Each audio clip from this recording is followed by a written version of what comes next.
March is living up to its billing. One day a lion, one day a lamb. Despite the taste of spring weather, 89 million people across 14 states are back under winter watches and warnings, raising new fear about floods, as ABC's meteorologist Ginger Zee shows us.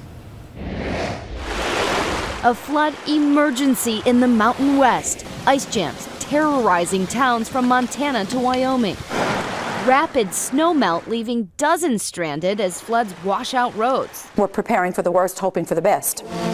In Manderson, Wyoming, a drone capturing the immense scope of that ice jam. The flow runs up to 20 miles per hour, with some of those chunks weighing up to 200,000 pounds. So much of the issue? The rapid swing into spring. Look at how much of our nation was covered in snow just 1 week ago, almost 54%. Earlier today, that was cut by more than half. And while the surge of warmth is exciting, what goes up is already coming down. West of Denver, that snow heading east tonight.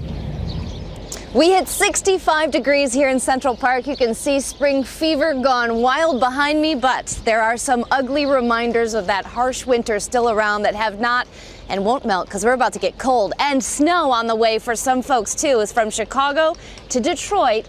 Cleveland, you get it tonight through early tomorrow. It's not just the 3 to 6 inches there for Chicago, the 5 to 8 likely in Detroit, but it's the wind on top of it. And then in interior New England, Wednesday night through Thursday, it really starts to push Vermont, Maine, places like that could get a foot plus. Check this out, temperature swings, you haven't seen nothing compared to, St. Louis, for example, at 81 today. By tomorrow, their high temperature only in the 30s. And then Philadelphia doing the same thing.